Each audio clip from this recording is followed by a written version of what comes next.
हाय everyone, नमकीन सच team here. This is me Mahak और मेरे साथ है सलीमा। आज हम लोग क्या कर रहे हैं? आज हम इंटरेस्टिंग टॉपिक लेके आए यार। हमारे सब्सक्राइबर वैसे इतने अच्छे अच्छे रिक्वेस्ट करते हैं, हम उनको इग्नोर कैसे कर सकते हैं, पहली बात तो ये। और बहुत ही इन्फॉर्मेटिव ये लोग ज़्यादातर हम लोग को लिंक शेयर करते हैं और हमें भी मज़ा आता है, हमारे लिए भी इन्फॉर्मेटिव होती है एंड बाकी दूसरे के लिए भी जिनको नहीं आइडिया होता है। सो आज हम लेके आए हैं India silicon valley. India is becoming next silicon valley. So हम इसको स्टार्ट करते हैं और हम देखते हैं। वैसे ये वीडियो काफ़ी ज़्यादा इंफॉर्मेटिव होने वाली है। जिन लोगों को नहीं पता कि सिलिकॉन वैली क्या है उनको ही पता चल जाएगा। India is calling bye silicon valley, तो उसके बारे में भी पता चल जाएगा। वैसे तो सबको बहुत सारे लोगों को पता है इंडिया में आईटी कंपनीज है, वहाँ पे इतने अच्छा यानी लाइक बड़ा कोई फर्म्स वगैरह हैं जिसमें सॉफ्टवेयर वगैरह में ज़्यादा इनका इन्वॉल्वमेंट और प्रोजेक्ट्स वगैरह में आगे इनकी ग्रोथ इतनी फास्ट है एंड बहुत अच्छी है, जिसपे हमने ऑलरेडी काफ़ी सारे रिएक्शन दिए भी हैं सॉफ्टवेयर और आईटी उनके कंपनीज पे। तो उसी बेस पे ही ये लोग ने ये वीडियो बनाई है क्योंकि ये क्यों बोला जाता है silicon valley and why it's becoming silicon valley. Hello friends, मैं हूं गौरव और क्या आपको पता है अगर सिलिकॉन वैली एक इंडिपेंडेंट देश होता तो आज वो दुनिया का सेकंड सबसे अमीर देश होता। And I am not even kidding, US के सैन फ्रांसिस्को के पास सिचुएटेड सिलिकॉन वैली एक जमाने में पूरा जंगल हुआ करता था जहां सिर्फ सिलिकॉन चिप्स बनाने वाली कंपनियां शुरू हुई थी। लेकिन आज silicon valley Google, Apple, Hewlett Packard, Facebook, Netflix, Adobe, eBay, Cisco, LinkedIn जैसी नामी कंपनियां का हेडक्वार्टर है, जहां आज की डेट में कई बड़े बड़े स्टार्टअप्स भी शुरू होते हैं और वहां पर शुरू होने के लिए बड़ी बड़ी कंपनियों से उन्हें फंडिंग भी मिलता है। लेकिन चलो हम इंडिया की बात करते हैं। इंडिया में अगर हम स्टार्टअप्स की बात करें और आईटी सेक्टर्स दोनों की, तो अर्ली 1990 से तेजी से इनका आगमन होने लगा। लेकिन you won't believe it, but पिछले 30 सालों में 50 साल में जितना सिलिकॉन वैली ग्रो हुआ है उतना इंडिया ने ग्रोथ कवर अप किया है। जैसे फॉर एग्जाम्पल एक डेटा के मुताबिक बेंगलुरु यानी बैंगलोर में सैन फ्रांसिस्को से ज्यादा स्टार्टअप्स शुरू हुए थे और इसी के साथ आज से 5 साल पहले जहां पर इंडिया में 4200 स्टार्टअप्स थे, आज वो डायरेक्टली 10 गुना बढ़कर 41,061 हो चुके हैं। और ये सारे स्टार्टअप्स इंडिया में 4.5 लाख से भी ज्यादा लोगों को जॉब्स प्रोवाइड कर रहे हैं, एम्प्लॉयमेंट प्रोवाइड कर रहे हैं। लेकिन क्या इस ग्रोथ से भी इंडिया सिलिकॉन वैली के 50 साल से चलते आ रहे नंबर 1 टाइटल को ब्रेक कर पाए? क्या इंडिया वाकई में द नेक्स्ट सिलिकॉन वैली बनते जा रहा है, जैसा हम न्यूज मीडिया में हमेशा सुनते रहते हैं? ये जानने के लिए बने रहना आज के इस वीडियो के अंत तक, और आगे कुछ ऐसे चौंका देने वाले फैक्ट्स मैं आपको बताने वाला हूं जिसे जानकर आप खुद भी शॉक हो जाओगे। सो या, without wasting any time, let's get on with today's video titled How India is Becoming the Next Silicon Valley. Number 1, growth of Indian IT industry. अब फ्रेंड्स, शुरू करने से पहले ये एक फैक्ट तो मैं आपको बता दूं कि इंडिया पूरे दुनिया में 3rd सबसे बड़ा स्टार्टअप हब है। यानी यूएस और चाइना के बाद अगर कोई कंट्री है जहां पर सबसे ज्यादा स्टार्टअप जन्म लेते हैं तो वो है हमारा इंडिया। लेकिन दुनिया का सिर्फ 3rd लार्जेस्ट ही नहीं बल्कि इंडिया पूरे वर्ल्ड का सबसे यंगेस्ट स्टार्टअप हब भी है, क्योंकि इंडिया में 50% से भी ज्यादा स्टार्टअप शुरू करने वाले लोग की उम्र बहुत ही यंग है, यानी वो 25 ईयर्स के अराउंड है। और आज इंडिया के जीडीपी में इन्हीं स्टार्टअप से शुरू होने वाले आईटी सेक्टर्स 8% कंट्रीब्यूट करते हैं। और इसी के साथ सन 2019 के डेटा के मुताबिक 2019 में इंडिया के पास 26 स्टार्टअप कंपनीज ऐसी थी जिनकी टोटल वैल्यूएशन $100 मिलियन यानी 732 करोड़ से भी ज्यादा थी। और ये कंपनियां $29 बिलियन यानी कि 2 लाख करोड़ से भी ज्यादा का रेवेन्यू जनरेट कर रही थी। लेकिन इससे भी बड़ी बात यह है कि 2020 में कोरोना की मार लगने के बाद भी इंडिया में ये स्टार्टअप का कल्चर नहीं रुका है। इंडिया के पास आज 2021 में 38 ऐसे स्टार्टअप्स हैं जिनकी वैल्यू $1 बिलियन यानी कि 7,000 करोड़ से भी ज्यादा है। और अगर हम टोटल नंबर ऑफ स्टार्टअप्स की बात करें तो 41,000 से भी ज्यादा स्टार्टअप्स आज इंडिया में मौजूद है, जो आंकड़ा सिर्फ 4 सालों में यानी 2025 तक 60,000 का नंबर क्रॉस करने वाला है। और टाइम्स ऑफ इंडिया की रिपोर्ट से मिले हुए ये डेटा के मुताबिक इन 60,000 स्टार्टअप्स में से 100 कंपनीज की वैल्यू 732 करोड़ रुपयों से ज्यादा होगी, यानी $100 मिलियन से भी ज्यादा वैल्यूएशन वाली कंपनीज। और फ्रेंड्स, इंडियन स्टार्टअप्स कितने क्रिएटिव और सक्सेसफुल होते हैं इसका सबसे बड़ा एग्जांपल आपको पॉलीगॉन क्रिप्टो करेंसी के फाउंडर्स जयंती कानानी, संदीप नेलवाल और अनुराग अर्जुन के स्टार्टअप को देखकर मिलेगा, जो आज की तारीख में एक Mumbai based crypto currency network startup चला रहे हैं और वर्ल्ड के बिलियनियर्स बन चुके हैं इतनी यंग एज में। मतलब जस्ट इमेजिन 2017 में शुरू होने के बाद 2019 तक इस क्रिप्टो करेंसी की वैल्यू कुछ खास नहीं थी, और कुछ खास नहीं से मेरा मतलब है 0.2 रुपीस। लेकिन 2021 के आते ही इस क्रिप्टो करेंसी की वैल्यू 174 रुपीस। अगर आपने इस क्रिप्टो करेंसी को 2019 में खरीदा होता 10 रुपए के अमाउंट से, तो आपको 50 ऐसे करेंसीज मिलते जिन्हें अगर आप आज की तारीख में बेचते तो आपको वो 10 रुपए का 500 नहीं, 1000 नहीं, बल्कि 8700 रुपए मिलते। एंड इतना रिटर्न ऑन इन्वेस्टमेंट आपको कहीं नहीं मिलता है। एंड बहुत सारे लोग, इवन इलॉन मस्क, ये कहते हैं कि आगे फ्यूचर क्रिप्टो करेंसी का ही है। और अगर आपके पास भी कुछ एक्स्ट्रा पैसा है जिसे आप फ्यूचर के लिए इन्वेस्ट करना चाहते हो, तो crypto currency is one of the interesting options you have. पर इसमें प्रॉब्लम सिर्फ यही होता है कि एक पूरा बिटकॉइन खरीदना बहुत सारे लोगों के लिए पॉसिबल नहीं हो पाता, क्योंकि इसकी वैल्यू इतनी ज्यादा हो चुकी है। बट मैं आपको एक ऐसा ऐप रेकमेंड करना चाहूंगा जिसे खुद पर्सनली मैं भी यूज करता हूं, और अभी एट दिस मोमेंट मेरे इन्वेस्टेड पैसे की वैल्यू थोड़ी कम हो गई है बिकॉज मार्केट डाउन है, और शायद इसीलिए ये आपके खरीदने के लिए भी इसको एक इंटरेस्टिंग ऑप्शन बना लेता है। सो वेल, जिस ऐप की मैं बात कर रहा हूं वो है CoinSwitch Kuber crypto currency exchange app. अब फ्रेंड्स, इस ऐप में इन्वेस्ट करने से पहले आपको उस पर्टिकुलर कंपनी के बारे में मालूम होना चाहिए। ऐसे ही नहीं कि आप किसी भी कंपनी पे पैसे लगा रहे हो, किसी भी क्रिप्टो करेंसी पे पैसे लगा रहे हो। हर क्रिप्टो करेंसी के पीछे एक टेक्नोलॉजी होती है जिसका आपको नॉलेज लेना चाहिए, आपके ट्रस्टेड एडवाइजर्स या फिर ऑथेंटिक ऑनलाइन रिसोर्सेज से। और जब अगर आप किसी सही क्रिप्टो करेंसी टेक्नोलॉजी में इन्वेस्ट करते हो तो उसका रेट आगे बढ़ने ही वाला है और आपको फायदा मिलेगा। सो इसलिए फ्रेंड्स, इसमें मेरी राय ये है कि आप लॉन्ग टर्म के हिसाब से सोचो और उतना ही पैसा डालो जो पैसा आप यूजुअली खर्च कर दोगे। वो पैसा आप इसमें इन्वेस्ट कर सकते हो और आपको बस पेशेंस रखना है। ये छोटे मोटे मार्केट फ्लक्चुएशंस पे मत जाओ, लॉन्ग टर्म के हिसाब से सोचो। अगर आपको टेक्नोलॉजी कन्विंसिंग लग रही है तो इसमें कुछ पैसे डाल के रख लो as a token that you believe in future, just like Elon Musk. क्योंकि इलॉन मस्क का फ्यूचर प्रेडिक्शन रॉन्ग नहीं गया है। And as you know, crypto currency एक सेंट्रलाइज्ड टोकन है जिसमें कोई भी गवर्नमेंट इंटरफेयर नहीं कर सकती, और इसीलिए ये फ्यूचर बन सकता है। कॉइनस्विच कुबेर के साथ रजिस्टर करते ही आपको 50 रुपए का बिटकॉइन फ्री में मिलता है। सो ये आपके लिए एक अच्छी स्टार्ट हो सकती है। इसमें केवाईसी करवाओ, जो सिर्फ जेन्युइन ऐप्स में ही होता है बाय द वे, और जितना भी पैसा आप इन्वेस्ट करते हो और अगर वो बढ़ता है तो आप उसे इजीली विड्रॉ भी कर सकते हो। इसमें किसी भी क्रिप्टो करेंसी में इन्वेस्ट करना इतना इजी है जैसे कि आप ऑनलाइन शॉपिंग कर रहे हो या ऑनलाइन फूड मंगा रहे हो। सो इसीलिए अगर आप भी फ्यूचर में बिलीव करते हो मेरी तरह, तो 50 रुपीज वर्थ का आप बिटकॉइन खरीद सकते हो, और जितने भी आपके सेविंग्स है छोटे मोटे, अब धीरे धीरे करके उसे इन्वेस्ट कर सकते हो। हाँ, बट प्रॉपर नॉलेज निकालने के बाद उस पर्टिकुलर क्रिप्टो करेंसी के बारे में। So anyway friends, coming back to the topic, जैसे मैं कह रहा था, इंडिया के अलग अलग स्टार्टअप्स के साथ आईटी इंडस्ट्रीज इतनी डेवलप हो गई है कि अब इंडियन कंपनीज ही नहीं, इंटरनेशनल कंपनीज तक अपने कंपनीज की प्लानिंग और डेवलपमेंट के लिए इंडिया के पास आती है। और सिर्फ छोटी मोटी कंपनीज ही नहीं, बल्कि 2020 में कोविड के बीच में माइक्रोसॉफ्ट ने यह अनाउंस किया था कि वो भी इंडिया में इन्वेस्ट करना चाहती है। और ये इस बात का साफ सबूत है कि आज माइक्रोसॉफ्ट और उसी के जैसे जायंट कंपनीज इंडिया के आईटी इंडस्ट्रीज का लोहा मानती है। और आज इंडिया में 1250 से ज्यादा ग्लोबल कंपनीज ने इंडिया में अपने ऑफिसेज सेट कर लिए। 500 से ज्यादा इंटरनेशनल कंपनी ने अपने आईटी सेंटर्स इंडिया में सेट कर लिए। और सिर्फ इंडिया के बेंगलुरु शहर में ही 700 से भी ज्यादा इंटरनेशनल कंपनीज के रिसर्च एंड डेवलपमेंट सेंटर्स खड़े हो चुके हैं, जिनमें by the way world renowned companies जैसे गूगल, एडोबी, आईबीएम, माइक्रोसॉफ्ट जैसी कंपनीज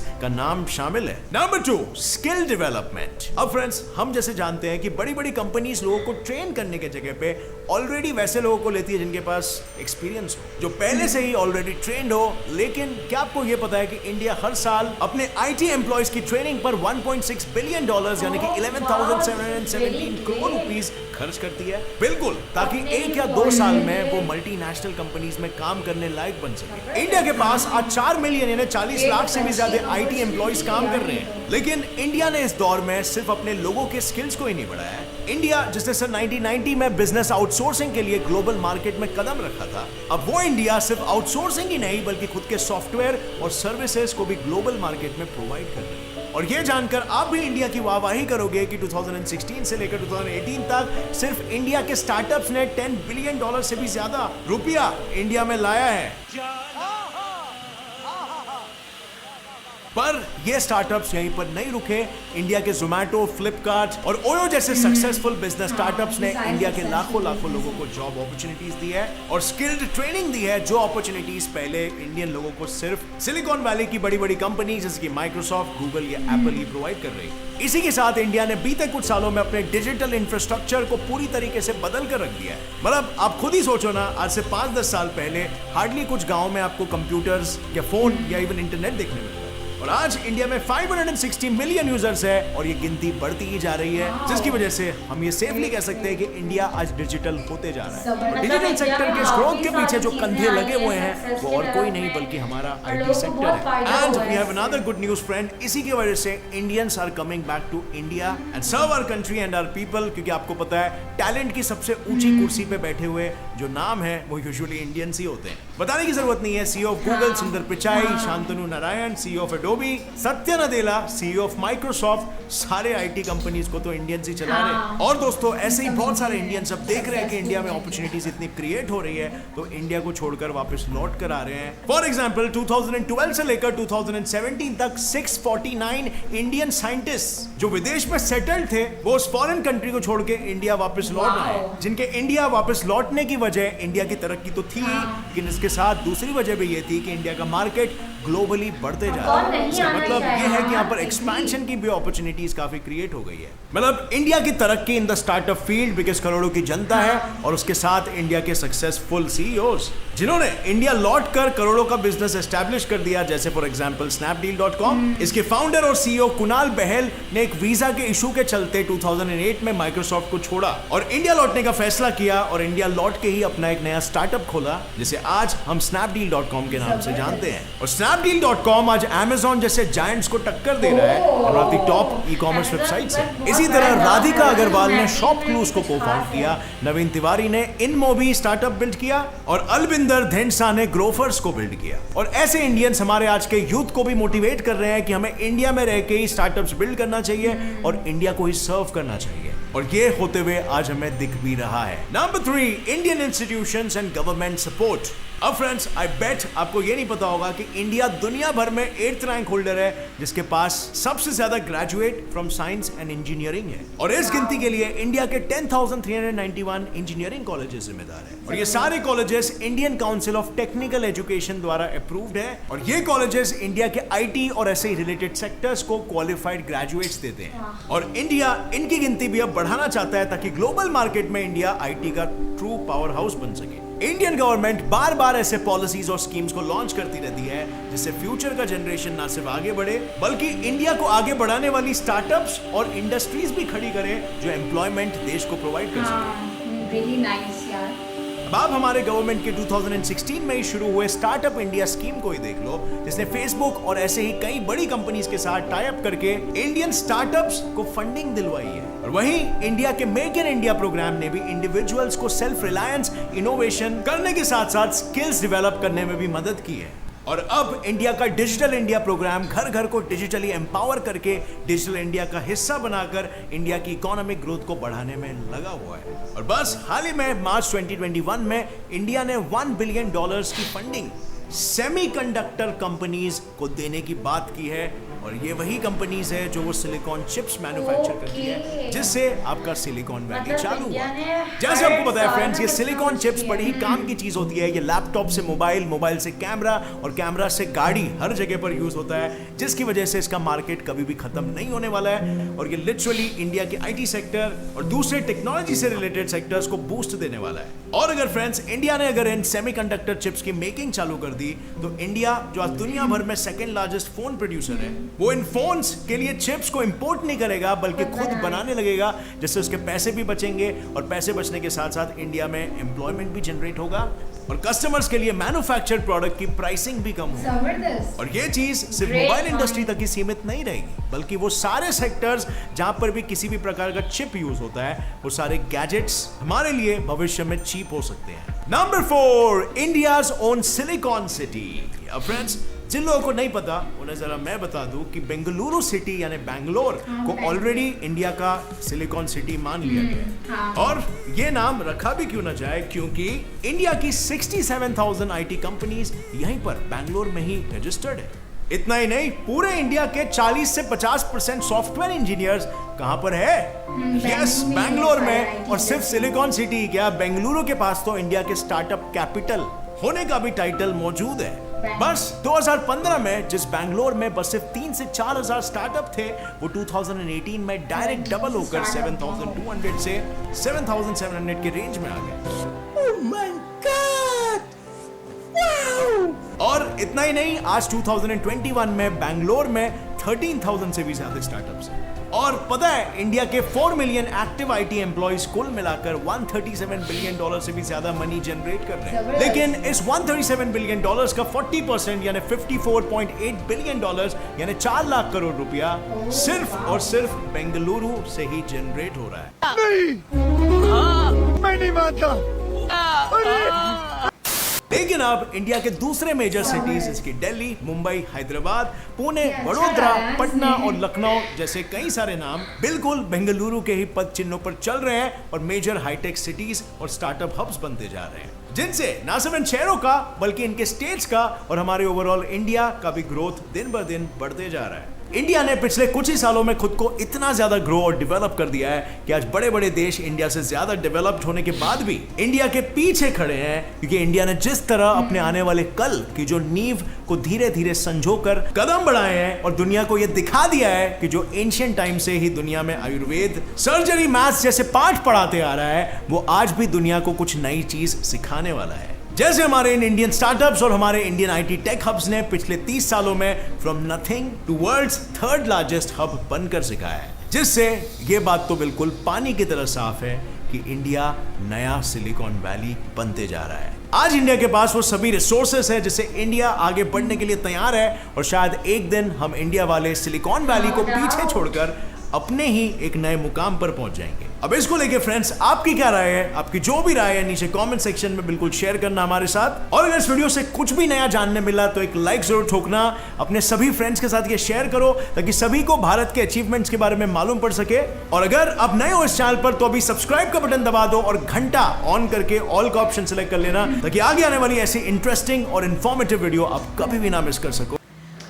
तो यार वीडियो काफ़ी ज़्यादा इन्फॉर्मेटिव थी, बहुत सारी चीज़ें इसमें ऐसी थी जो अगर शायद अभी हम लोग डिस्कस करना स्टार्ट करेंगे तो हमारी वीडियो काफ़ी लंबी होने वाली है, क्योंकि इंडिया में हर साल कोई ना कोई ऐसी सक्सेस हुई है जिससे लोगों को बहुत फ़ायदा हुआ है, एम्प्लॉयमेंट्स मिले, लोगों को जॉब्स मिली हैं। और इंडिया ने हमेशा से फोकस किया, जहाँ तक इस वीडियो में बताया है, तो लोगों के जॉब्स पर और जो है ना IT टेक्नोलॉजीज पे, एग्जैक्टली यंगस्टर्स पे फोकस किया ताकि वो लोग जो है ना मतलब आगे बेरोजगार नहीं हो, आगे ग्रोथ करे और जो उनकी ग्रोथ स्किल्स करे, है ना उसी को इम्प्रूव कर सके, उसी को वो लोग यूज़ कर सके। And this is amazing. Like यही सुन के मुझे बहुत अच्छा लग रहा था कि लाइक ये लोग जैसे कि जब जॉब के लिए जाते हैं तो मेन एक्सपीरियंस मांग रहे होते हैं वो लोग, कि आपका पहले से उस चीज़ में है ना स्किल्स है कि नहीं है। तो ये चीज़ मुझे इनकी बहुत अमेजिंग लगी कि ये लोग ना बिना वेट किए बस इनकी स्किल्स पे ही इनको है ना खुद यूज़ करते, यूटिलाइज कराते और बहुत अच्छा मीन्स इनको सपोर्ट करते हैं आगे ग्रोथ करने में। एंड ऑफ कोर्स क्यों नहीं इंडिया कहलाएगा यानी सिलिकॉन वैली यार, आफ्टर ऑल है ना सारा इनका IT वर्क सॉफ्टवेयर्स में इनका इतना इन्वॉल्व है इस चीज़ों में, ये तो लाइक तेज़ी से लाइक ग्रो कर रहा है। एंड कौन नहीं चाहेगा कि ना अपनी कंट्री में उसी कंपनी को है ना जो वो बाहर स्टार्टअप कर रहा था वो वहीं आके क्यों ना उसको आगे मज़ीद और अपनी कंट्री को यानी अच्छा आगे कर सके और टॉप लेवल पे लाइक पहुंचा सके। और ये सब जो है ना वो इंडिया वालों के लिए भी और प्राउड मोमेंट होगा, और वो लोग करते भी होंगे क्योंकि इतना ज़्यादा अच्छा प्रोग्रेस जो है वो इंडिया दिखा रहा है स्टिल। जिसने बिटकॉइंस की बात बताई, वो जो 0.75 से सीधा जो 174 या 175 पे किया है, that was a huge difference यार, वो बहुत ज़्यादा डिफरेंस है। तो ये बड़े मज़े की चीज़ है और इसके अलावा वीडियो बहुत ज़्यादा इन्फॉर्मेटिव थी।